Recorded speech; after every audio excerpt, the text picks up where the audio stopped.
The costume designer's tape measure told an impossible story. 4 years of Hollywood movies, dozens of fittings, and the measurements never changed, not by 1 inch. Florence checked her records 3 times before she understood what she was seeing. Before this story, this is a real case from 1930s Hollywood that led to new child labor laws. It's a hard story, but an important one. Viewer discretion is advised. Now let's continue. Florence had worked in Metro Goldwyn Mayer's wardrobe department for 11 years by late 1930. She kept perfect records with cards for every performer. When the Langford children came for a fitting that November morning, she pulled their cards. It was routine. Violet Langford stood patiently while Florence wrapped the tape around her chest, 30 inches. Florence looked at the card from the girl's first fitting in 1926, 30 inches. She measured again. The tape proved the impossible. She measured Chester next, then Pauline. Each number matched their first fitting exactly. Waist, chest, leg length, arm length. Nothing had changed. Florence felt a chill. Children grow. That is how bodies work. Florence had fitted hundreds of child actors, watching them grow between movies. A 13-year-old girl who measured the same as a 9-year-old broke every rule of human growth she knew. She studied Violet carefully. The girl had been working for 4 years. She should be taller, wider, showing signs of becoming a teenager. Instead, she looked exactly the same doll-like size, the same child's body, as if time had stopped for her. Florence checked Chester and Pauline again. Both showed the same impossible freeze. Measurements for a 7-year-old on an 11-year-old boy. Proportions for a 5-year-old on a 9-year-old girl. The children seemed unaware. They stood quietly, letting her measure them. Their mother, Estelle Langford, watched from a chair by the door, flipping through a magazine. Florence tried to be careful. She said the children seemed small for their ages. Maybe they should see a studio doctor. Estelle's reply was sharp and fast. Her children were perfectly healthy. They ate special diets made by a private doctor. Their small size was genetic. Florence should do her job, not play doctor. The costume designer stepped back, finishing the fitting in a bad silence. But she wrote everything down. The same measurements, the dates over 4 years. The mother's angry response. She sent the notes with her report, asking management to see them. The studio's answer came 3 days later. A short memo said the Langford family's health was their own business. The children had passed all required health checks. Production would not be stopped by guesses. Florence should stay in her own department and not ask more questions. The Langford children finished their movie on time. Florence fitted them twice more in the next months. The measurements never changed, and Florence learned what many in Hollywood already knew. Some questions, no matter how upsetting, were better not asked. If this made sense, tap subscribe. Next one is even better. Estelle Langford stepped off the train at Union Station in March of 1926 with $300 in her purse and 3 children who would make her rich. Los Angeles lay before them, bright and warm after the gray cold of Kansas City. Violet held her mother's hand tightly. Chester and Pauline pressed their faces to the station windows, staring at the palm trees.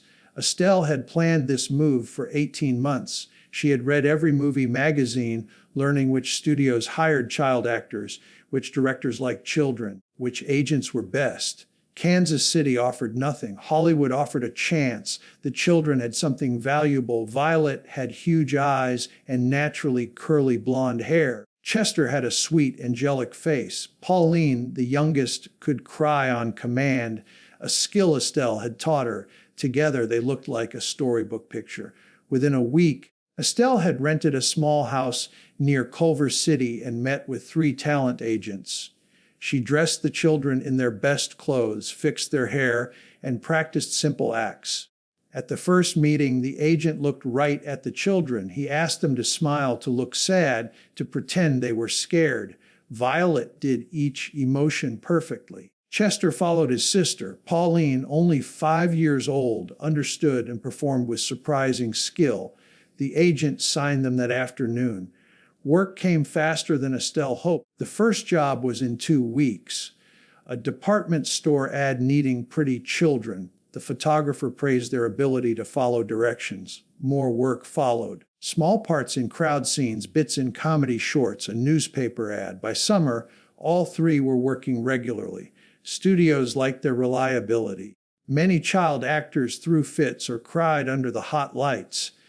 The Langford children did exactly what they were told for as long as needed, without complaint. Estelle managed their careers with fierce attention. She arrived early, stayed late, and learned every name. The children never played with other young actors. They worked, then went straight home. The money piled up. Estelle put every check in a bank account under only her name. The children's earnings were hers by law. California had few rules protecting child actors. By 1927, the Langfords were known as a reliable source for child actors. Directors liked that all three could be hired with one deal. Violet, at 10, could handle complex directions. Chester and Pauline followed orders perfectly, never needing many tries. Estelle noticed something else that first year. The younger the children looked, the more work they got. Studios wanted innocence, the soft look of early childhood. Once children started to become teenagers, once they grew awkward or lost that softness, their jobs dried up. She began reading medical books at the public library, articles about growth, talking with other stage mothers about controlling diets.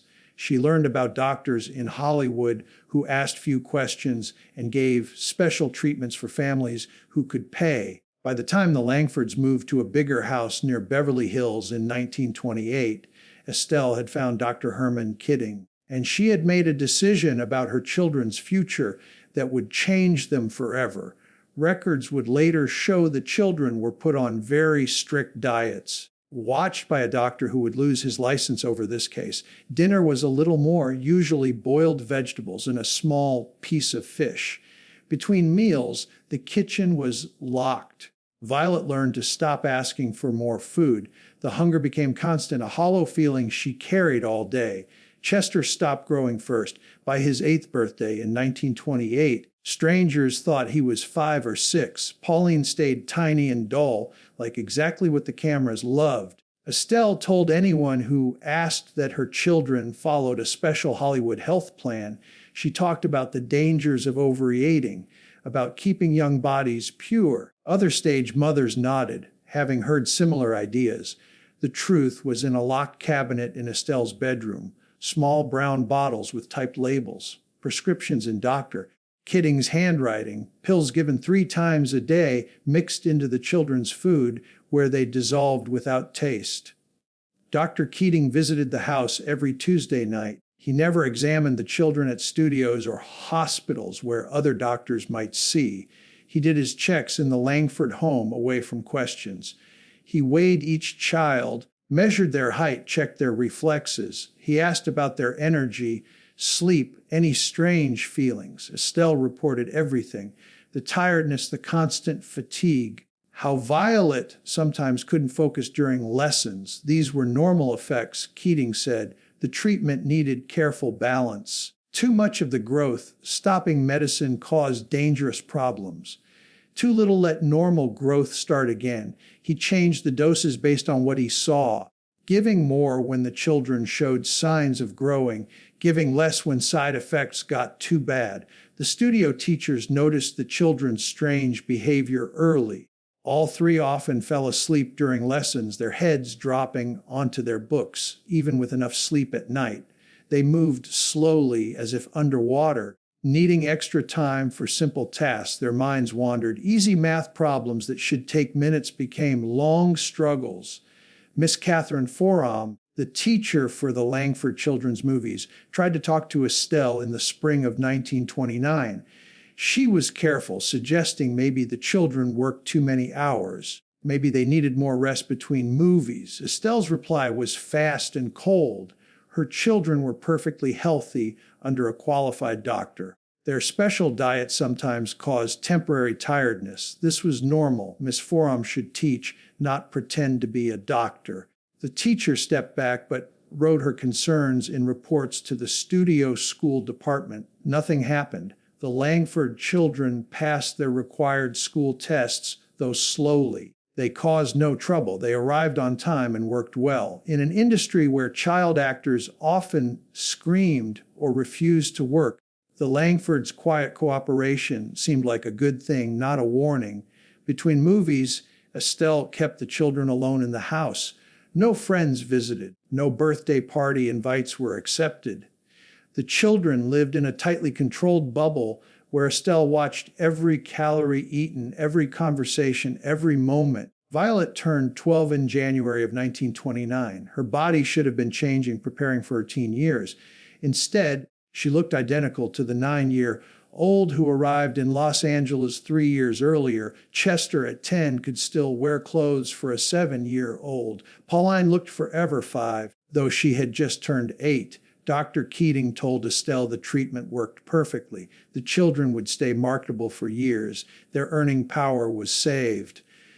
And Estelle, counting the growing money in her bank, told herself she was protecting their futures, not ruining them. Subscribe right now so you don't miss what I found next. Trust me. Margaret Hollister had been a studio nurse at Paramount for 6 years when she first met the Langford children in the spring of 1929. A small accident on set made her examine Chester after he fell and scraped his knee. She cleaned the cut, put on medicine, and filled out the report. The paperwork said he was 10 years old. She looked at the boy again. He was tiny, barely reaching her waist. His bones looked like a much younger child's. She had treated thousands of young performers and knew how children should look at different ages. This boy's body didn't match his age by at least 3 years. When Violet and Pauline came to the medical office later that week for routine check-ups, Margaret's worries grew. Both girls showed the same troubling mismatch between their stated ages and how their bodies had developed. She wrote down her observations carefully, noting specific measurements that didn't fit their birth certificates. Margaret asked to do a more complete examination. She wanted to check bone density, thyroid levels, growth hormones. Estelle Langford said no, absolutely.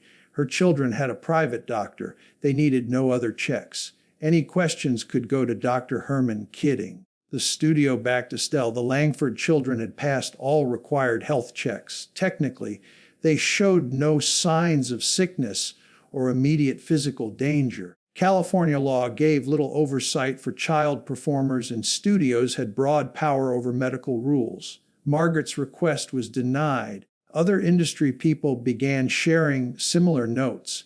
A casting director said he had worked with Violet Langford on 4 different movies over 3 years, and she looked the same in every one.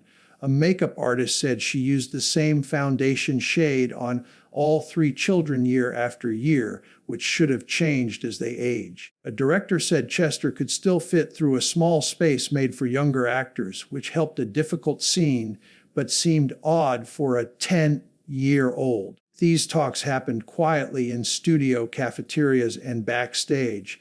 No one wanted to cause trouble for a working family during the Great Depression. Jobs were rare. Movies needed reliable child actors. The Langfords provided professional, quiet service. Asking questions risked making enemies of powerful agents and studio bosses who wanted smooth operations. Margaret tried one last time in August of 1929. She wrote a detailed medical report about her worries for all 3 children.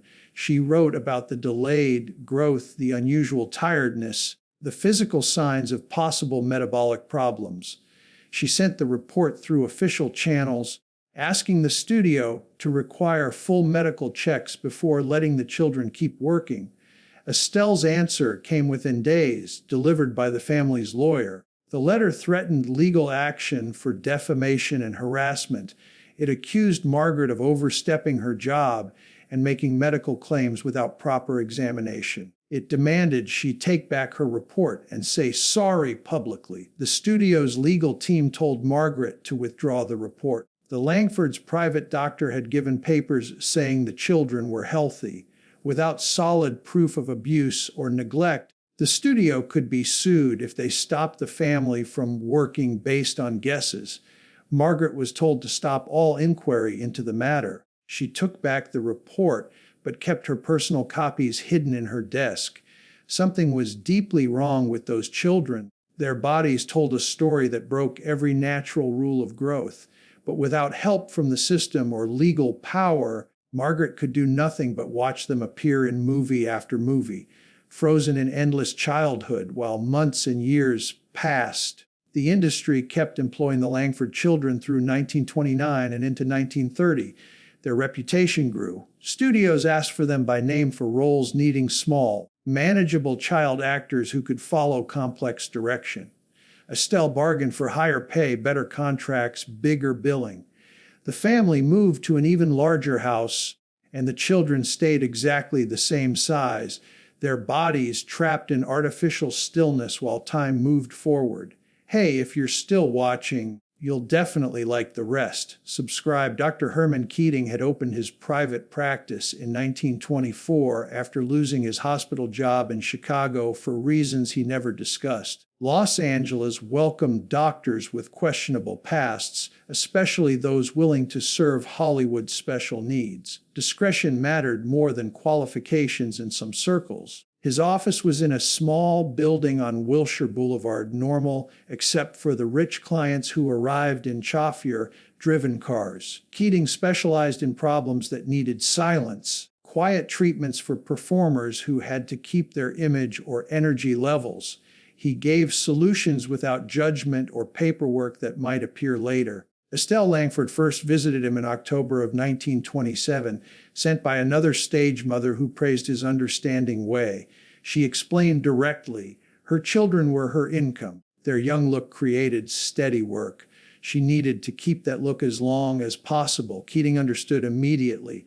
The request wasn't new. Stage mothers had been controlling children's bodies for decades through starvation diets and physical limits. What Estelle wanted was just a more scientific way to the same goal. He explained the options. The treatments were made to stop development. In high doses, they would halt physical growth, made first for treating overactive thyroid problems. Used in careful doses on healthy children, they would stop physical growth without causing obvious immediate harm. The treatment had risks: bone density issues, organ strain, brain effects, possible permanent damage to the hormone system. Children given long-term growth stoppage might never develop normally, even if treatment ended. Estelle listened without showing worry. She asked if it could be detected. Could other doctors tell what was being done? Keating promised her the effects copied natural conditions closely enough that a quick check would show nothing clear. Only special testing could reveal the artificial nature of the children's stopped growth. They agreed on his fee, $500 monthly, paid in cash. Weekly home visits to check the children and change doses. Complete secrecy kept no matter what. Keating would give a fake diagnosis if asked, writing about genetic conditions or food allergies that explained the children's unusual size. He started treating Violet first, beginning with small doses and slowly increasing as he saw her body's reaction. The medicine worked exactly as planned. Her growth slowed, then stopped completely over the next months. Chester and Pauline started treatment soon after, their young bodies reacting even more strongly to the chemical interference. Keating kept perfect private records separate from any official files. He wrote down doses, physical measurements, side effects seen. The records would prove his careful watching, show his medical oversight, protect him.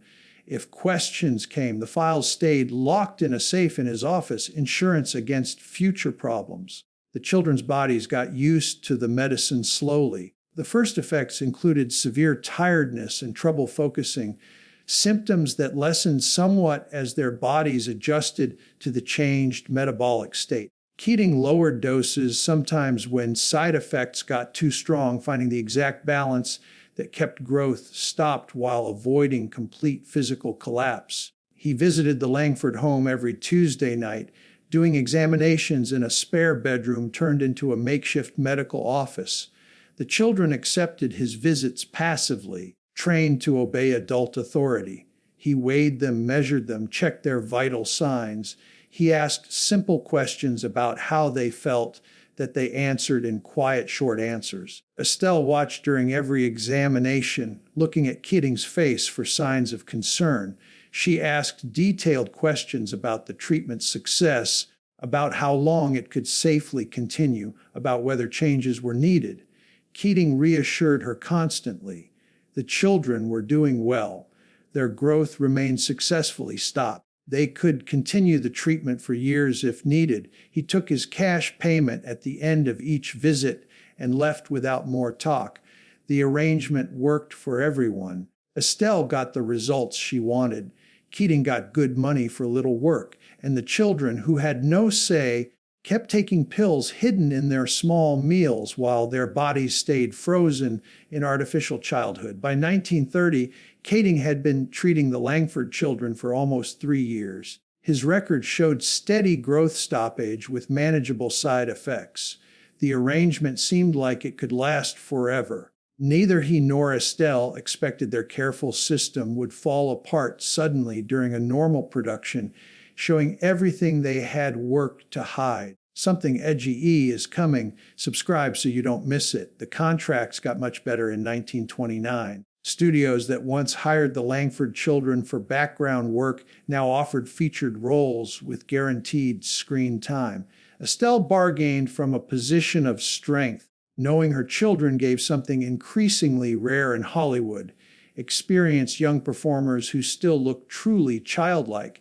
Most child actors aged out of their jobs quickly. A 7-year-old hired for a movie might turn 9 before filming ended, needing reshoots or script changes.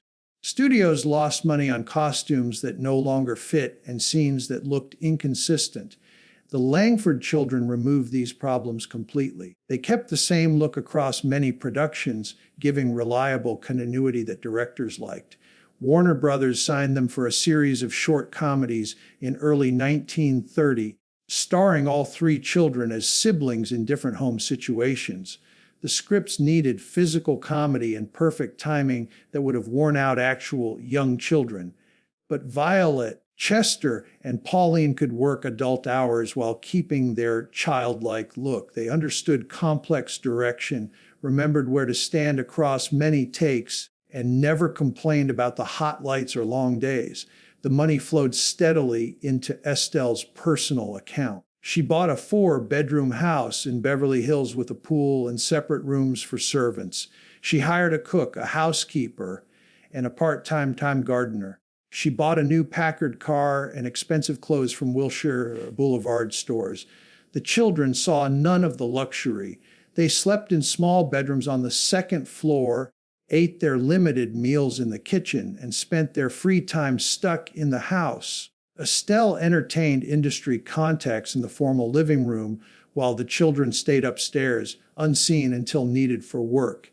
She built relationships carefully, hosting small dinner parties for casting directors and producers. She served great food and expensive wine while talking about upcoming movies and her children's availability for different roles. The guests praised the children's professionalism and reliability. Several said they specifically asked for the Langfords when scripts needed young performers. One director explained the practical benefits during a dinner party in March of 1930. Child labor laws limited work hours for performers under certain ages, but enforcement was inconsistent. The Langford children technically fit categories that allowed longer schedules. Their small size made them look younger than their real ages, fixing any worries about age-appropriate casting. But their real ages and experience meant they could handle hard work that genuine young children couldn't manage. Estelle smiled and nodded, accepting compliments on her children's training and discipline. She never mentioned the locked cabinet full of prescription bottles or the weekly visits from Dr. Keating. She presented herself as just a devoted mother who kept high standards and proper nutrition. The competitive edge went beyond just physical look. Other child actors threw fits, demanded breaks or lost focus after long hours. The Langford children stayed cooperative and focused. Their medicine-induced tiredness read on camera as calm professionalism. Directors could film complex scenes without worrying about emotional breakdowns or short attention spans. By summer, all three children were working almost nonstop. Production schedules overlapped, needing careful planning.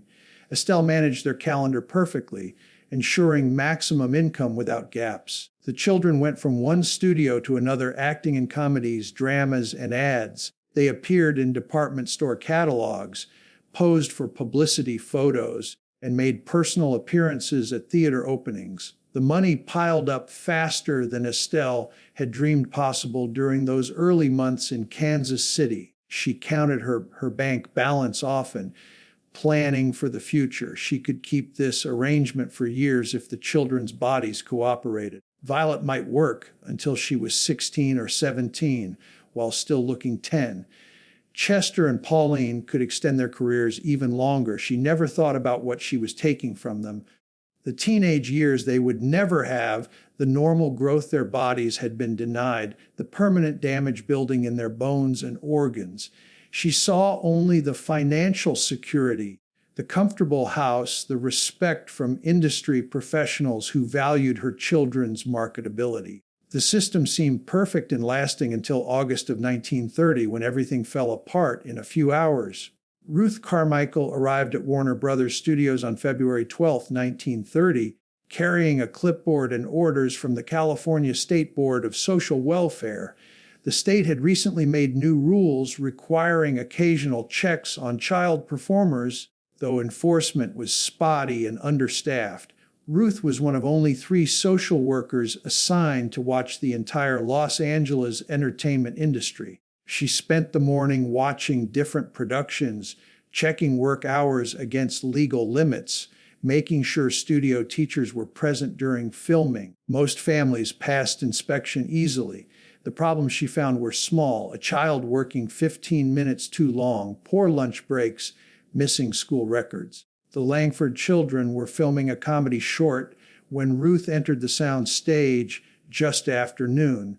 She watched from behind the cameras as the director called for another take. Violet said her lines perfectly, her timing exact. Chester and Pauline hit their marks without being told.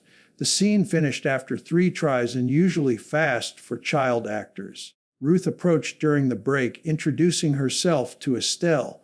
She explained the routine check and asked to talk briefly with the children.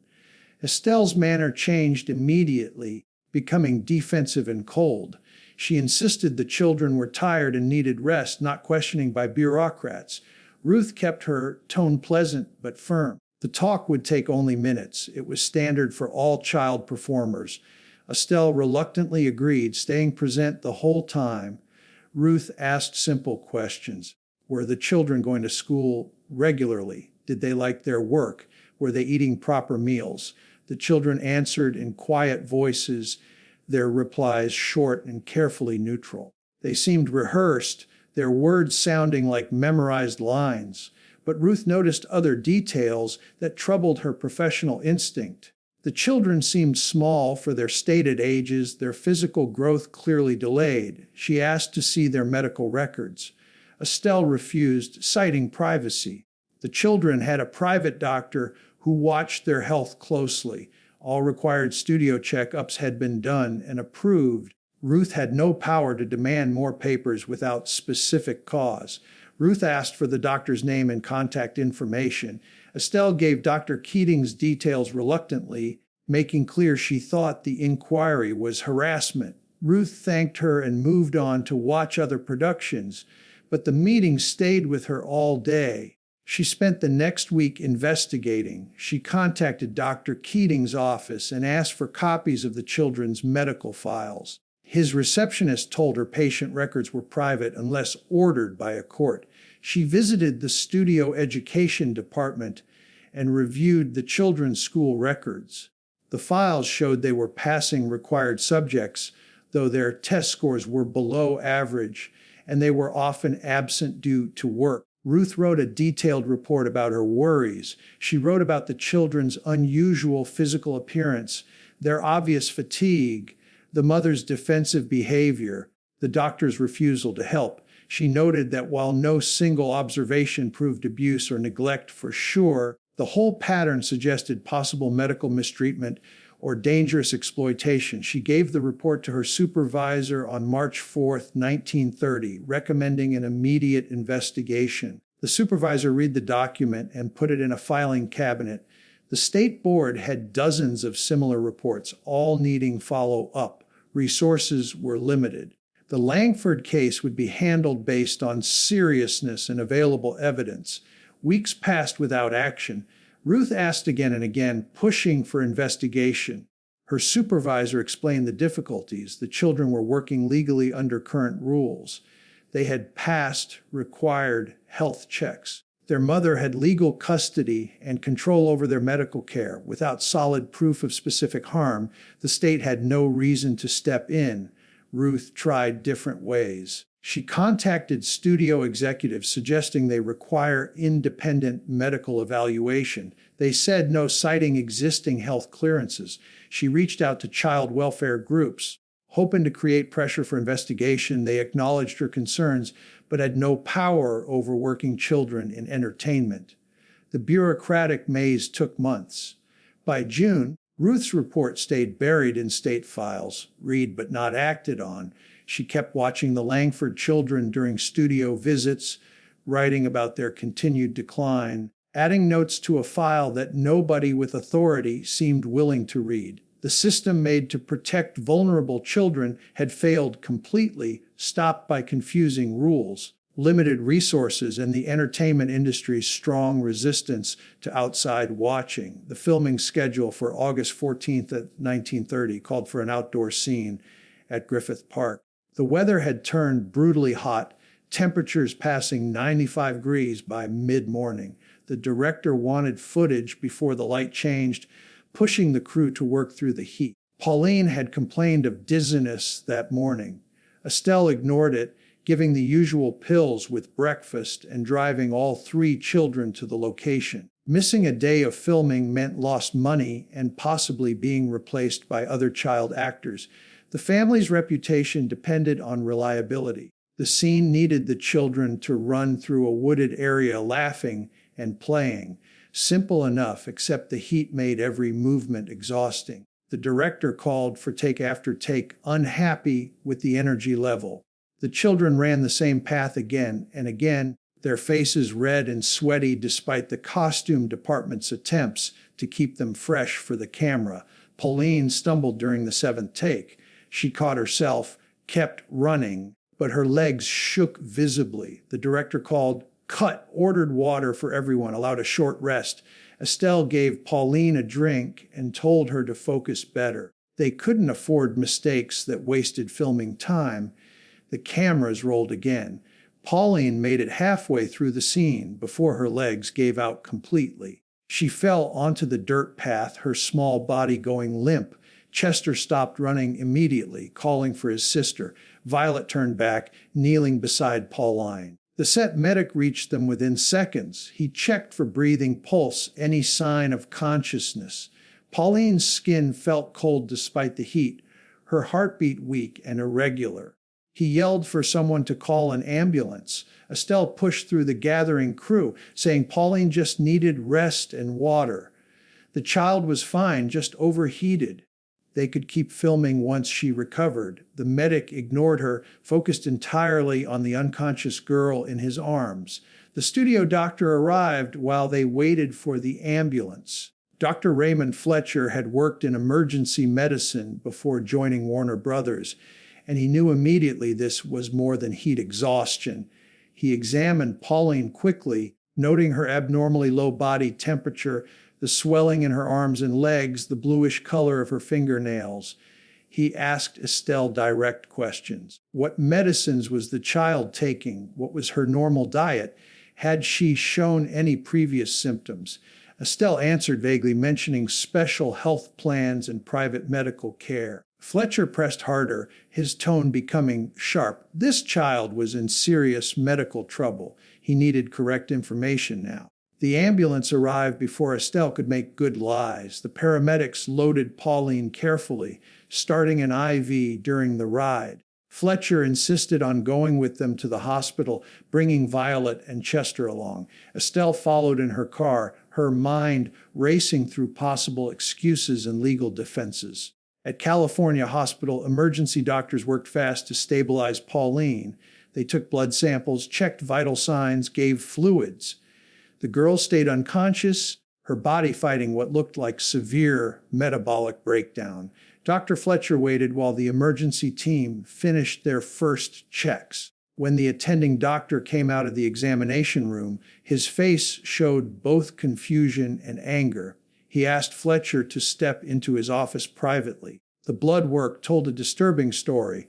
Pauline's thyroid function had been badly suppressed. Her hormone levels showed long-term chemical interference with normal endocrine processes. Her bone density was dangerously low for a 9-year-old. She showed signs of malnutrition and organ strain matching systematic medical abuse. Fletcher asked to examine the other 2 Langford children immediately. He found identical patterns in Violet and Chester. All 3 showed clear proof of deliberately caused growth retardation. Their bodies had been chemically manipulated for a long time, causing damage that might be permanent. He confronted Estelle in the hospital waiting room, his voice cold and professional. He explained what the tests showed. He asked again about medicines and medical treatment. This time, Estelle's vague answers weren't enough. Fletcher told her he was reporting the case to both hospital administration and police. Studio executives arrived within the hour. Their worry focused mainly on liability. The production had been using 3 children who were apparently victims of ongoing medical abuse. Warner Brothers needed to control the situation before it became public scandal. The hospital admitted all 3 Langford children for full evaluation. Estelle hired a lawyer that same evening, and by the next morning, detectives from the Los Angeles Police Department were asking Dr. Herman Kidding to come for questioning, carrying warrants to take his medical records and prescription files. The careful system that had worked unseen for almost 3 years collapsed in less than 24 hours, exposed by a child's body finally giving up under the built-up damage of long chemical manipulation. Detective William Garrett had worked vice and fraud cases for 12 years before the Langford investigation came to him. He had seen exploitation in different forms throughout Los Angeles. But this case was uniquely disturbing. A mother systematically hurting her own children for money, helped by a doctor who provided the chemical means. The warrant served at Dr. Keating's office on August 16th gave immediate results. His locked safe held perfect records documenting 3 years of treatment designed specifically to stop the children's growth. Dose schedules, physical measurements tracked monthly. Notes about side effects and changes made to keep optimal suppression without causing obvious medical crisis. Keating's notes showed the calculated nature of the abuse. He had researched thyroid suppressing drugs thoroughly before treating the Langford children, reading medical journals and drug references. He knew exactly what he was doing and what consequences might come. The record showed he increased doses whenever the children showed signs of normal development, making sure their bodies stayed frozen in artificial stillness. Garrett brought Keating in for questioning on August 17th. The doctor arrived with a lawyer, confident his medical license protected him. That confidence disappeared when Garrett laid out the evidence systematically. The prescriptions written for healthy children, the fake diagnosis in official records, the large cash payments in Keating's private accounting book. The lawyer advised silence, but Keating started talking anyway. He explained that stage mothers had been controlling children's looks for decades. He was just giving a more scientific approach to a common practice. The medicines were approved for real medical uses. He had watched the children carefully to reduce harm. He had done nothing illegal under current medical rules. Garrett asked about permanent damage, about bone density loss and organ strain, about what would happen to these children as they aged with damaged hormone systems. Keating had no answers that sounded defensible. Estelle Langford's questioning happened at the same time in a different room. She sat across from Detective Sarah Brennan, her lawyer present but unable to stop the collapse of her carefully built story. Brennan laid out the hospital records, the blood tests, the proof of long medical abuse. Estelle tried many explanations. She claimed Keating had told her the medicines were vitamins. She insisted she thought she was helping her children stay healthy. She suggested the doctor had tricked her about the treatment's nature. None of the lies held up against the proof of her active participation in Keating's records. When faced with evidence that she had paid large monthly fees for the treatment and watched its effects closely, Estelle's defense changed. She began talking about the money pressures of supporting 3 children alone, the need to keep their marketability, the competitive world of child acting, where physical look decided everything. She finally admitted what the evidence already proved. She had deliberately arranged to have her children's growth stunted to save their earning power. She had known exactly what Keating was doing and had paid him well for years of service, but she described her actions as protective rather than abusive. She was ensuring their futures, keeping them working, providing financial security. Brennan asked about the children's health, their obvious suffering, the permanent damage being done. Estelle claimed she believed they would recover once treatment stopped. The doctor had promised her the effects were reversible. She never meant to hurt them permanently. The newspapers grabbed the story immediately. Headlines yelled about the Hollywood mother who poisoned her children to keep them young. Editorial writers were outraged about the entertainment industry's exploitation of young performers. Advocacy groups demanded stronger child labor protections and required independent medical watching. Warner Brothers and other studios rushed to announce policy reviews and better safety rules. They claimed no knowledge of the Langford situation and were shocked at the doctor's misconduct. Studio executives stressed their commitment to child welfare while quietly talking to lawyers about possible liability. The Medical Board of California held emergency hearings about Dr. Keating's license. The proceedings showed he had no malpractice insurance and little money beyond his office equipment. His practice had mainly served clients wanting services that dodged medical ethics. The board suspended his license, waiting for criminal proceedings, though actual criminal charges remained complicated by holes in existing law. Estelle Langford was arrested on August 23, 1930, charged with 3 counts of child endangerment. The district attorney struggled with the prosecution. California law had few specific rules covering this type of systematic medical abuse. Child labor regulations focused on work hours rather than broader exploitation. The legal system simply hadn't expected a mother deliberately stunning her children's growth for money. The case showed failures across many systems: studios that ignored clear warning signs, medical professionals who raised concerns but stepped back when threatened, state agencies that lacked resources and power to step in, an industry that valued profit over the well-being of vulnerable young performers who made good money.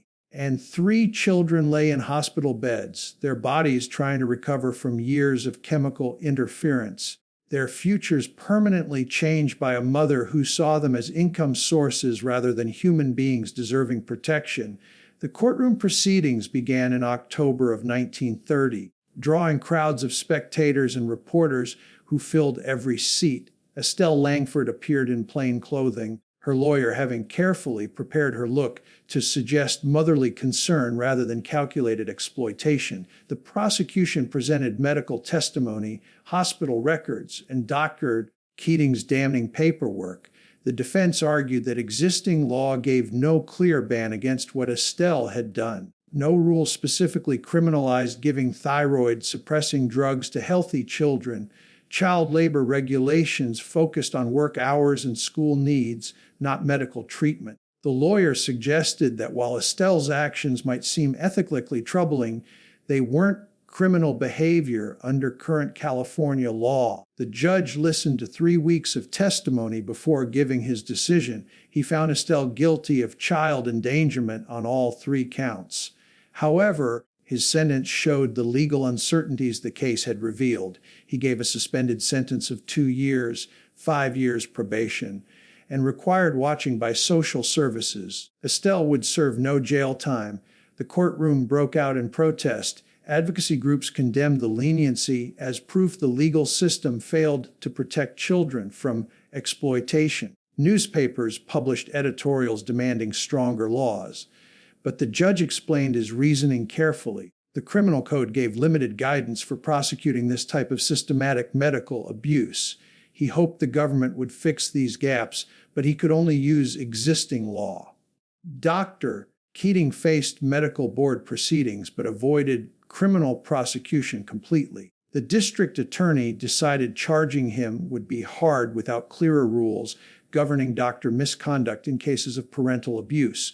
His medical license was permanently taken away, effectively ending his career. He left California soon after the hearings ended, his location afterward unknown. The children spent 3 months in California hospital getting treatment meant to reverse the damage. Doctors stopped the thyroid-suppressing drugs and tried to start normal hormone function. Violet, Chester, and Pauline began growing again, their bodies restarting delayed development. But the years of chemical interference had caused permanent problems. Bone density tests showed major structural weakness. All 3 children would face higher risk of broken bones their whole lives. Their endocrine systems had been damaged in ways that might affect having children metabolism and overall health for decades. Psychological checks showed trauma from years of systematic abuse, though the children struggled to say what had been done to them. Estelle's sister came from Kansas City in November to take custody. She had 3 children of her own and little money, but she agreed to give a home while the Langfords recovered. The children left Los Angeles in December of 1930, never returning to the city where their childhoods had been stolen. Hollywood responded with public statements about better child welfare protections. Studios announced new policies requiring independent medical examinations and limiting work hours more strictly. The reforms sounded impressive but lacked real enforcement. The industry's desire for child performers stayed the same, and exploitation continued in less obvious ways. Violet struggled with chronic health problems her whole adult life. She never married and worked various office jobs in Kansas City, her Hollywood money long spent by her mother. Chester developed severe thyroid disease in his 30s, needing lifelong medical care. Pauline suffered from osteoporosis starting in her 20s. Her damaged bone structure caused repeated fractures. None of them ever spoke publicly about their experiences. They avoided questions about Hollywood, about their mother, about the years spent frozen in artificial childhood. The trauma lived privately, shown through bodies that never recovered from what had been done to them. Estelle Langford finished her probation in 1935 and disappeared from public record. She never said she was sorry for her actions. In her final court appearance, she maintained she had acted in her children's best interests, ensuring their financial security through hard economic times.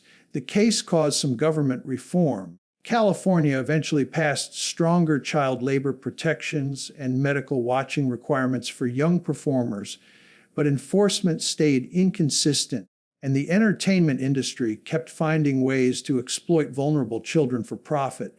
The Langford children's story became a footnote in Hollywood history, sometimes mentioned in talks about child actor exploitation, but the larger lessons were mostly not learned. The systems that failed to protect Violet, Chester, and Pauline kept failing other children in different ways, putting industry profits over the well-being of young performers whose bodies and childhoods remained disposable resources in the machinery of entertainment. 3 children had their growth stopped, their bodies damaged, their futures harmed, and the woman who planned their systematic abuse walked free, protected by legal holes and a society unwilling to fully face what had been done for Hollywood success. If this story disturbed you, good, it should. These are the cases that authorities buried, that society ignored, that history tried to forget, but we remember. Hit that like button if you believe these stories need to be told, and subscribe to the channel, because there are hundreds more cases waiting in the archives, and someone needs to bring them into the light. What other Hollywood secrets are still hidden? We'll find out together.